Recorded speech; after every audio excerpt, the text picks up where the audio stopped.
我们调刹车就是把这个碟片放在两个刹车片的中间，左右都不能碰到，它就不会磨碟。你看这个我们调好的，它就是这样的，很顺畅，左右它都不会磨。它那个碟片，就这个碟片，它就在刹车的这个两个南宁片的正中间，左边它也没碰到，右边呢也没碰到。它的间隙很小，就相当于这样左边会有一个缝隙，右边有一个缝隙，这样它才不会磨碟。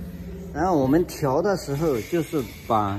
这个螺丝前面螺丝和后面螺丝给它松一点，两个松了之后，然后就这样凭眼睛看嘛，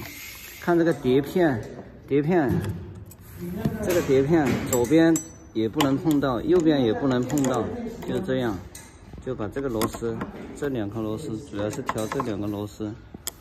活动调开，然后调了松了之后，它这个可以进出，它这个